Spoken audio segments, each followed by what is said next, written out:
नमस्कार, न्यूज 18 राजस्थान पर आप सभी का स्वागत। मैं हूं आपके साथ हेमंत कुमार। चलिए खबरों की शुरुआत करते हैं देवा गुर्जर हत्याकांड की खबर के साथ। देवा गुर्जर हत्याकांड को लेकर के बड़ी अपडेट है। आरोपियों को कोर्ट में पेश किया गया है और कोर्ट ने सभी आरोपियों को 13 अप्रैल तक रिमांड पर भेज दिया है। बड़ी खबर इस वक्त की, एएसपी पारस जैन और उनकी टीम ने पेश किया। भारी सुरक्षा के बीच रावत भाटा कोर्ट में तमाम आरोपियों को पेश किया गया। दूसरी तरफ एसआईटी अभी भी लगातार सर्च ऑपरेशन चलाए हुए हैं। हिस्ट्री शीटर देवा गुर्जर हत्याकांड को लेकर के बड़ी अपडेट इस वक्त की। आपको बता दें कि एएसपी पारस जैन और उनकी टीम ने सभी आरोपियों को कड़ी सुरक्षा के बीच कोर्ट में पेश किया है और इसी दौरान कोर्ट ने 13 अप्रैल तक सभी 9 आरोपियों को पुलिस रिमांड पर सौंपा है। बड़ी खबर है इस वक्त की। लगातार एसआईटी की जांच जारी है। देवा गुर्जर हत्याकांड को लेकर के बड़ी अपडेट इस वक्त की।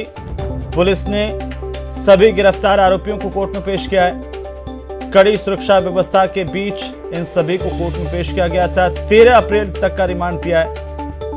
कोर्ट ने सभी को पुलिस रिमांड पर सौंप दिया। एएसपी पारस जैन उनकी टीम ने कोर्ट में पेश किया। भारी सुरक्षा व्यवस्था के बीच रावत भाटा कोर्ट में आरोपियों को ले जाया गया। ज्यादा जानकारी के साथ हमारे सहयोगी ओम प्रकाश हमारे साथ जुड़ चुके हैं कोटा से। ओम प्रकाश, क्या कुछ अपडेट देवा गुर्जर हत्याकांड मामले को लेकर? जी, देवा गुर्जर हत्याकांड के जो 8 आरोपी थे, क्योंकि एक आरोपी को पहले ही रिमांड पे लिया गया था, 8 आरोपियों को आज कड़ी सुरक्षा के बीच रावतभाटा के कोर्ट में पेश किया गया, जहां 13 अप्रैल तक, आगामी 13 अप्रैल तक उनको रिमांड पे लिया गया है। पुलिस रिमांड पर भेजा गया है। रिमांड के दौरान उनसे कई और चौंकाने वाले खुलासे होने की उम्मीद है। सबसे बड़ी बात उसको सीन रिक्रिएट करवाया जाएगा और जहां जहां वो रहे थे, जहाँ फरारी काटी थी 1 दिन की 2 दिन की, वहां लेके जाएगा और जो हत्या की वारदात को अंजाम देने के जो महत्वपूर्ण कारण है वो तलाशे जाएंगे। उनसे जो वारदात में प्रयुक्त हथियार है वो बरामद किए जाने हैं और इस मामले में और कितने आरोपी प्रत्यक्ष और अप्रत्यक्ष रूप से जुड़े हैं, जिन आरोपियों को पनाह देने वाले सही तमाम जो आरोपी उनके बारे में पूछताछ कर उन आरोपियों की भी गिरफ्तारी की जाएगी। तो कुल मिला के ये कहा जा सकता है कि इन 9 आरोपियों के गिरफ्तार होने के बाद अभी भी 10 आरोपी और जो है गिरफ्तार होने हैं। तो 1.5 दर्जन से अधिक आरोपियों की गिरफ्तारी बाकी है। फिलहाल ये कहा जा सकता है कि इन आरोपियों को कोर्ट में पेश करने के बाद अब रिमांड के बाद परत दर परत जो भी वारदातें जो खुलेगी उसके बाद कुछ। बिल्कुल ओम प्रकाश, लगातार नजर बनाए हुए हैं। बहुत बहुत शुक्रिया हमारे साथ जुड़ने के लिए, तमाम जानकारी के लिए। तो देवा गुर्जर हत्याकांड को लेकर के सभी 9 आरोपियों को कोर्ट में पेश किया गया। कोर्ट ने 13 अप्रैल तक पुलिस रिमांड पर सौंपा है। बड़ी और अहम जानकारी है इस वक्त की न्यूज 18 राजस्थान पर। सबसे पहले हम आपको बता दें इस वक्त की सबसे बड़ी खबर है हिस्ट्री शीटर देवा गुर्जर हत्याकांड में बड़ी जानकारी, जहां पर पुलिस ने सभी 9 आरोपियों को कड़ी सुरक्षा के बीच कोर्ट में पेश किया है और कोर्ट ने इन सभी को पुलिस रिमांड पर सौंपा है। 13 अप्रैल तक का पुलिस रिमांड दिया है। वहीं चित्तौड़गढ़ में देवा गुर्जर की दिन दहाड़े हत्या होने के बाद ऑडियो वीडियो वायरल हो रहा है। ये ऑडियो वीडियो देवा गुर्जर के समर्थक का बताया जा रहा है, जिसमें वो धमकी दे रहा है। हालांकि इस वीडियो की न्यूज 18 पुष्टि नहीं करता है। तो देवा गुर्जर के एक समर्थक का वीडियो वायरल हुआ है। धमकी भरा वीडियो चर्चाओं में है। न्यूज 18 राजस्थान इसकी पुष्टि नहीं करता है और इस वीडियो में देखा जा सकता है, सुना जा सकता है, राजेंद्र सिंह विधोड़ी पर कई गंभीर आरोप लगाए गए हैं। क्या कुछ कहा गया वो सुनिए। मैं स्टेट सरकार से और प्रशासन से उम्मीद करता हूं कि निष्पक्ष न्यायिक जांच हो, न्यायिक जांच करे। ये देवा गुर्जर के हत्या में जो लोग हैं, इसमें एक नाम और है जो जाट है, बलराम जाट। ये राजेंद्र सिंह भिदोड़ी का है और राजेंद्र सिंह भिदोड़ी ने पूरी टीम बना के और एक योजनाबद्ध तरीके से देवा गुर्जर की हत्या करवाई है। इसमें मुख्य आरोपी तो राजेंद्र सिंह भिदोड़ी होना चाहिए। अगर कानून या प्रशासन जांच नहीं कर सकती क्योंकि इनकी सरकार है और वो विधायक है, लेकिन मेरी समाज तो कम से कम भिदोड़ी का बहिष्कार करके और ऐसे लोगों को सबक सिखाए। भिदोड़ी ने एक समाज के बच्चे की हत्या करवाई है अपने निजी स्वार्थ के लिए। भिदोड़ी चाहता है कि जितने भी लीगल इनलीगल काम है सारे भिदोड़ी करवाता है। तो ये भिदोड़ी की सेप है और मैं तो ये कहता हूँ कि भिदोड़ी ने हत्या करवाई है। तो सभी समाज बंधुओं से अपील है कि भिदोड़ी जैसे लोगों का समाज से बहिष्कार करो। मैं स्टेट सरकार से और प्रशासन से। तो वहीं खबर प्रतापगढ़ से, जहां पर छोटी सादरी में हुए विकास प्रजापति हत्याकांड का मामला राजनीतिक रंग लेने लगा है। इस मामले को लेकर बीजेपी की ओर से छोटी सादरी कस्बे में बंद का आह्वान किया गया और इसे लेकर सुबह से ही छोटी सादरी कस्बे में दुकानें नहीं खुली। व्यापारियों की ओर से भी इस बंद को समर्थन दिया गया। हालांकि बंद से आवश्यक सेवाओं को मुक्त रखा गया, लेकिन शहर में एक भी दुकान नहीं खुलने से लोग चाय पानी के लिए भी तरसते हुए नजर आए। आपको बता दें कि बीजेपी की ओर से क्षेत्र में लगातार बढ़ रहे अपराधों को लेकर बंद का आह्वान किया गया। प्रतापगढ़ के छोटी सादरी की तस्वीर आपकी टीवी स्क्रीन पर, जहां बाजार बंद रहे। व्यापारियों की ओर से इसको समर्थन दिया गया और सुरक्षा के लिहाज से चप्पे चप्पे पर पुलिस बल की तैनाती की गई। कड़ी सुरक्षा व्यवस्था देखने को मिल रही है। विकास प्रजापति हत्याकांड का एक पूरा मामला, इसे लेकर भारतीय जनता पार्टी की ओर से छोटी सादरी कस्बा बंद रखने का आह्वान किया गया था। व्यापारियों ने इसको अपना समर्थन दिया और बाजार, बाकी की दुकानें बंद रही हैं।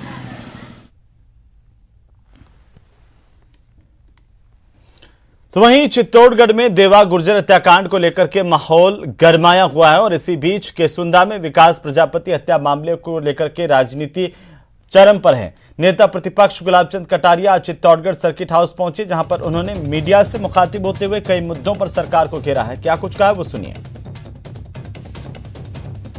प्रदेश की कानून व्यवस्था को लेकर लगातार भाजपा कांग्रेस पर हमलावर है। सरकार को लगातार निशाने पर रखा है। कई बड़े आंदोलन किए गए हैं, लेकिन एक बार फिर चित्तौड़गढ़ जिले की राजनीति में भूचाल आया हुआ है। एक और एक युवक की हत्या के बाद जहां शव नहीं उठाया जा रहा है, वहीं दूसरी ओर एक आपराधिक प्रवृत्ति के डॉन देवा गुर्जर की मौत के मामले में, हत्या किए जाने के मामले में कांग्रेस का कनेक्शन जुड़ने के बाद तमाम तरह के सवाल उठ रहे हैं और इन पर बात करने के लिए हमारे साथ मौजूद है नेता प्रतिपक्ष राजस्थान विधानसभा गुलाबचंद कटारिया। उनसे जानने की कोशिश करेंगे किस तरह की स्थितियां राजस्थान में।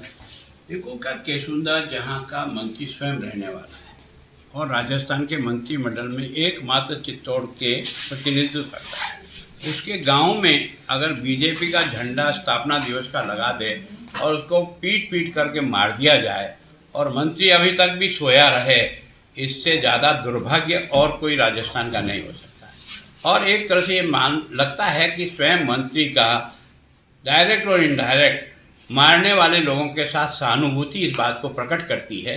बाकी अगर गांव में किसी का भी बच्चा मर जाए और मैं उस गांव का निवासी हूं, मैं तुरंत दौड़ करके वहां जाऊंगा। क्या मैं उसकी मदद करता हूं? सहानुभूति तो दे सकता हूं, वो भी उसने नहीं किया। और एक के बाद एक घटना यहाँ घटित हो रही है, तो वास्तव में ऐसा लगता है कि सरकार नाम की कोई चीज़ है नहीं। अपराधी जिस प्रकार से खुलेआम अपराध कर रहे हैं, उनको कोई भय नाम की चीज़ नहीं है। ये बिना राज्य के आश्रय के कभी संभव होता नहीं है। इसका मतलब सीधा का सीधा राज्य का भी इसमें संरक्षण है।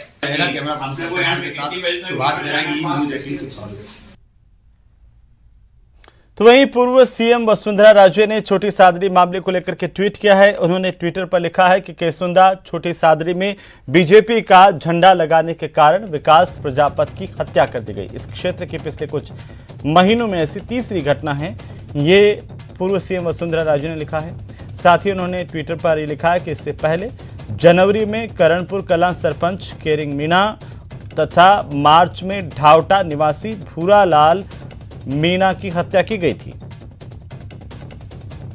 इसके साथ ही उन्होंने यह भी लिखा है कि पश्चिम बंगाल, जम्मू कश्मीर और केरल के बाद अब राजस्थान में भी अराजकता इस कदर बढ़ गई है कि भाजपा कार्यकर्ताओं की सरेआम हत्या की जाने लगी है, लेकिन हम यह बर्दाश्त नहीं करेंगे।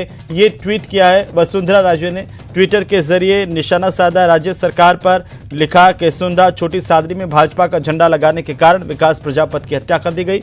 इस क्षेत्र की पिछले कुछ महीनों में ऐसी तीसरी घटना है। उन्होंने लिखा कि इससे पहले जनवरी में करणपुरा कलां सरपंच केरिंग मीणा और मार्च में ढावटा निवासी भूरालाल मीणा की हत्या की गई थी।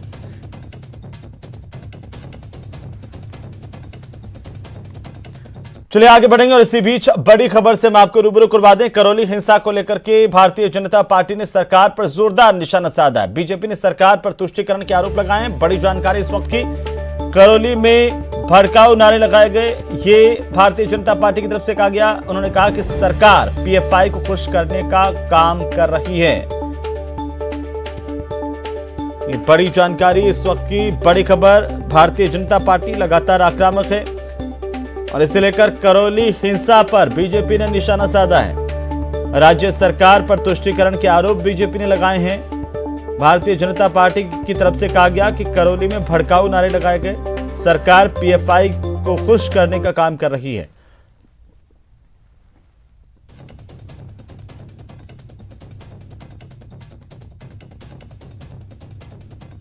जो साथ ही आरोप लगाए गए हैं कि राजस्थान में कानून व्यवस्था चौपट हो चुकी है, सरकार पीएफआई को खुश करने का काम कर रही है और बीजेपी का कहना है कि प्रदेश में भय का माहौल है।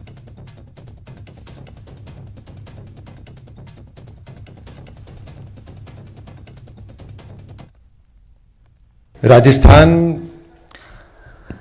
प्रदेश के अंदर आग लगी हुई है। हालात वहां पर दिन पे दिन बदतर होते जा रहे हैं। ऐसा लग रहा है कि मानो राजस्थान की जो सरकार है वो खुद सांप्रदायिकता बढ़ाने के लिए कदम उठा रही है। ऐसा लगता है वो चाहती है कि इस तरह का माहौल बने। राजस्थान की कांग्रेस सरकार की इस तरह की सोच है, क्योंकि ये वही कांग्रेस पार्टी है जिसने हिंदू आतंकी शब्द दिया। राजस्थान के इतिहास में इस तरीके की नकारा, अकर्मण्य, भ्रष्ट, अराजक सरकार मैंने अपने जीवन में नहीं देखी। मैं 90 से राजनीति में हूँ। सरकार इनकी भी रही है और जिस तरीके से राजस्थान में मुद्दों के तौर पर एक बड़ा मुद्दा किसानों के बीच में कर्जा माफी का आता है, जिसकी खुद वायदा किया था राहुल गांधी जी ने और कहा था कि चाहे सूरज उगे न उगे, चंद्रमा गायब हो जाए, 10 तक गिनती गिनूंगा और कर्जा माफ हो जाएगा। हम लोगों का एक दल, 7 सदस्यीय दल, जिसमें हम 3 विधायक थे, मैं, मदन दिलावर, रामलाल जी शर्मा और 3 सांसद थे, सुखवीर सिंह जौनपुरिया, मनोज राजौरिया और रंजीता कोहली जी। 2 अप्रैल की घटना पर हमने प्रशासन को अनुमति चाहिए, उन्होंने 5 अप्रैल को हमें अनुमति दी और 5 अप्रैल को हम वहाँ उस जगह पर गए जहाँ सबसे पहले दुकानें जली। व्यापार मंडल का एक डेलीगेशन रोता हुआ हमें मिला। उन्होंने कहा हमारी दुकानें जली, हम दुकानों जलने पर एफआईआर दर्ज करवाना चाहते हैं। एफआईआर हाथ में लिए खड़े हैं। हम ये बता सकते हैं कि एफआईआर में हमारी दुकानें को लूटा किसने, पर पुलिस कोई कार्रवाई नहीं कर जाती। हम तो दूसरी तरफ आज बढ़ती महंगाई को लेकर के कांग्रेस पार्टी की ओर से प्रेस कॉन्फ्रेंस की गई और इस प्रेस कॉन्फ्रेंस के दौरान पीसीसी चीफ गोविंद सिंह डोटासरा और एआईसीसी के महासचिव अविनाश पांडे ने केंद्र सरकार पर जमकर हमला बोला। क्या कुछ कहा उन्होंने, वो भी देखिए।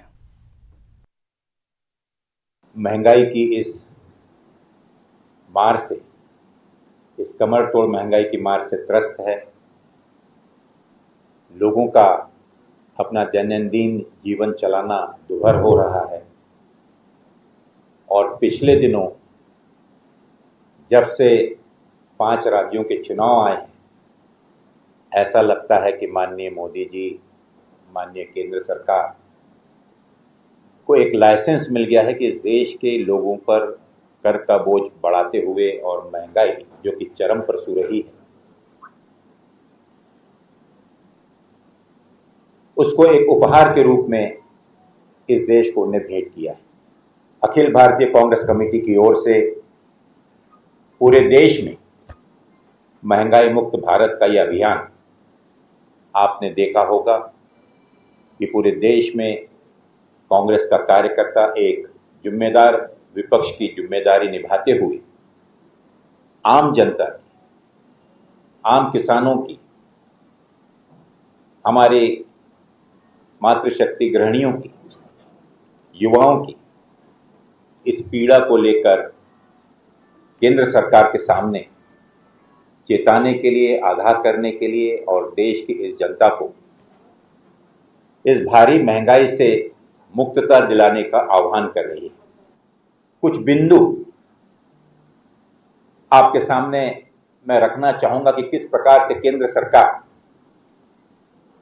एक तरफा पिछले दिनों में महंगाई का बोझ रोज और रोज बढ़ाते जा रही है और आम जनता किस तरह से इस महंगाई के बोझ में रोज पिसती जा रही है और रोज सुबह उसे महंगाई के एक नए बोझ का एहसास खबर पत्रिकाओं के माध्यम से, टीवी के माध्यम से मात्र सिर्फ सुनने मिल रहा है। तो वहीं प्रधानमंत्री नरेंद्र मोदी ने केंद्र सरकार के सचिवों को सुझाव दिया है कि विनिर्माण और रोजगार सृजन को गति देने के लिए निजी क्षेत्र को मजबूत करना आवश्यक है। प्रधानमंत्री ने इस बात पर भी जोर दिया है कि सार्वजनिक और निजी क्षेत्र का मुख्य केंद्र बिंदु रोजगार सृजन करना प्राथमिकता है। कैबिनेट सचिव राजीव गौबा ने सचिवों को पत्र लिखकर 2 अप्रैल की बैठक में प्रधानमंत्री की ओर से दिए गए सुझावों पर जल्द अमल करने के लिए कहा है।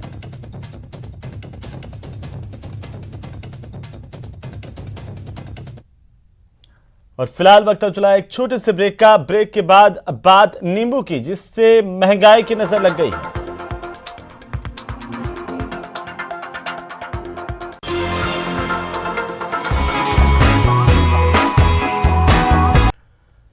तो चलिए ब्रेक के बाद एक बार फिर से आपका स्वागत और अगली खबर का रुख करेंगे। चूरू के सुजानगढ़ में क्रूर टीचर ने होमवर्क नहीं करने पर कक्षा 8 के छात्र को बेरहमी से पीटा है। छात्र को लातों, घूंसों और डंडों से बुरी तरह से मारा गया। पीड़ित छात्र के पिता ने थाने में मुकदमा दर्ज करवाया है। यह मामला 17 फरवरी का है, जब एक पब्लिक स्कूल के टीचर ने होमवर्क पूरा नहीं होने पर बच्चे को बेरहमी से पीटा, जिससे छात्र को काफी चोटें आई और उसे उल्टियां होने लगी। इसके अलावा दर्ज रिपोर्ट में यह बताया गया कि छात्र ने यह बात किसी को बताई, इसको लेकर के धमकी दी गई और धमकाया गया और कहा गया किसी को नहीं बतानी है। पीड़ित छात्र का इलाज कई दिनों से जयपुर में चल रहा है और पीड़ित के पिता ने पुलिस से अब कार्रवाई की मांग की है।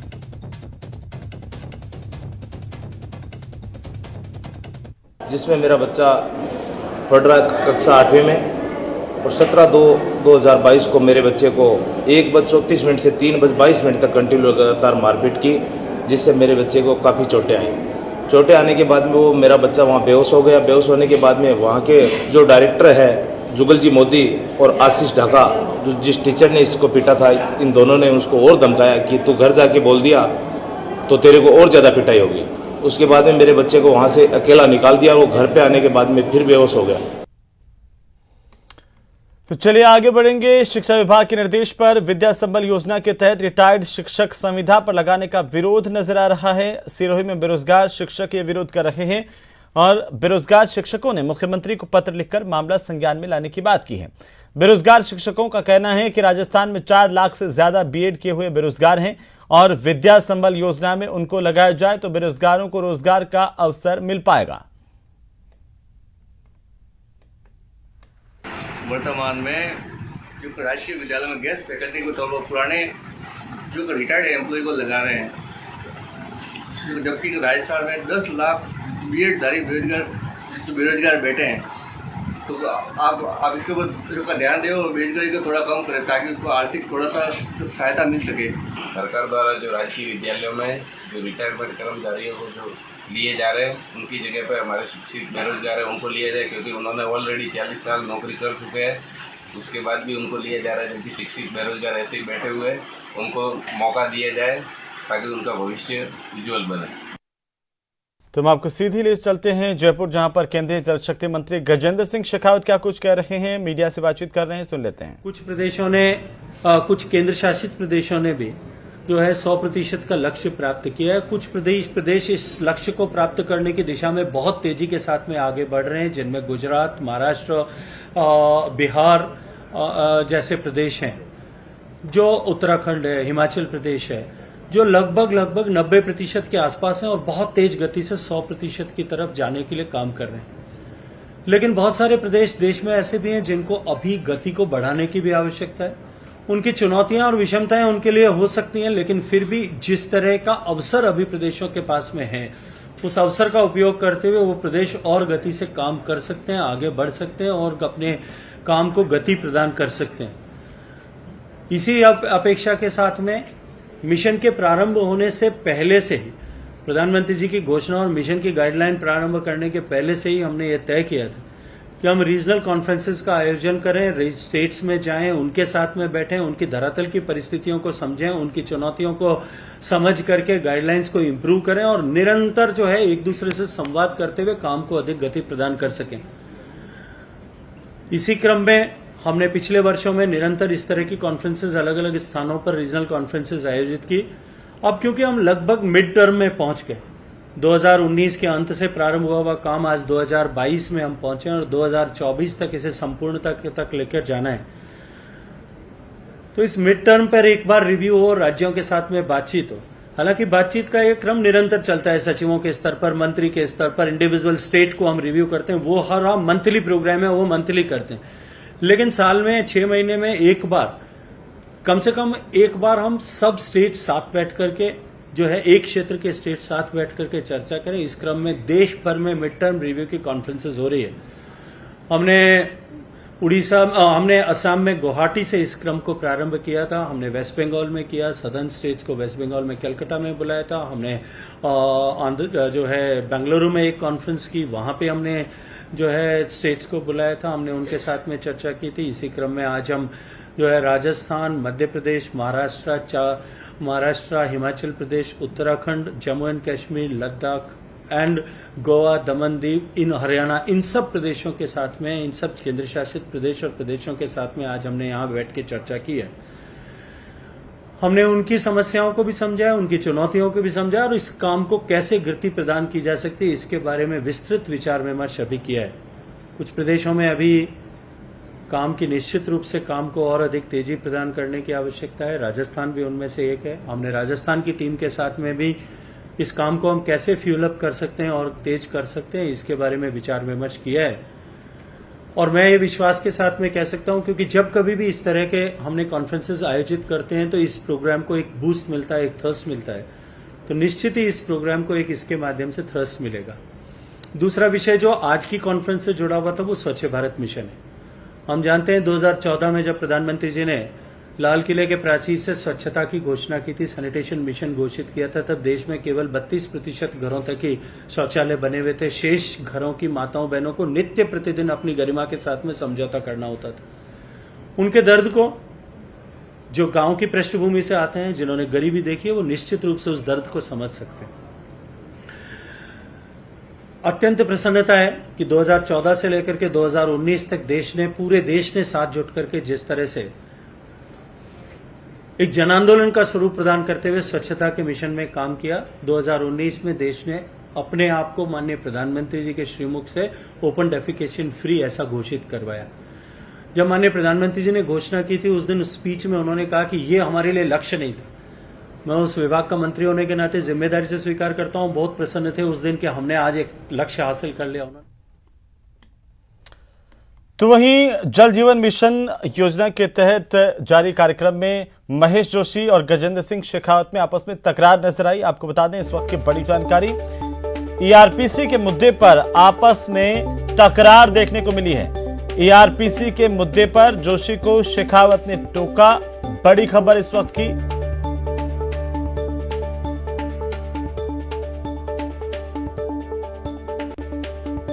भूजल की गुणवत्ता मानकों के अनुरूप नहीं है, लेकिन पेयजल हेतु अन्य कोई वैकल्पिक स्रोत उपलब्ध नहीं है, अतः शुद्ध पेयजल उक्त कैनाल परियोजना से उपलब्ध कराया जा सकता है। इस परियोजना के पूर्ण होने से इसके क्षेत्र में निर्मित बांध यथा बीसलपुर, ईसौदा इत्यादि की पानी की निर्भरता 50% से बढ़कर 95% होने के कारण वर्षा के असमान वितरण से बांधों के कम भराव की समस्या का स्थायी समाधान हो पाएगा। अतः राजस्थान ईस्टर्न कैनाल प्रोजेक्ट को राष्ट्रीय परियोजना घोषित किया जाना अति आवश्यक है। देश के प्रधानमंत्री माननीय श्री नरेंद्र मोदी जी ने भी राजस्थान में 2 बार अपने दौरों के समय इस परियोजना को राष्ट्रीय परियोजना घोषित किए जाने का वादा भी किया था।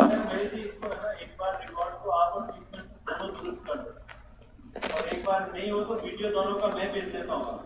Not a single word was uttered. इस मीटिंग को आप मेंशन करते हो, अजमेर की मीटिंग को और जयपुर की मीटिंग को। अजमेर की मीटिंग में एक शब्द भी नहीं लिखा गया था और एक शब्द भी नहीं कहा गया था। जयपुर की मीटिंग में उन्होंने कहा था ये प्रस्ताव प्राप्त हुआ है, बस इतना विषय आया था। हम बोले हैं पॉलिटिकल कुछ भी बात करें, बट कम से कम क्या बोलें इसको जो है एक बार पीछे देख करके सुनिश्चित करके बोलना चाहिए। तो चलिए इसी के साथ ही बुलेटिन फिलहाल इतना ही। नमस्कार।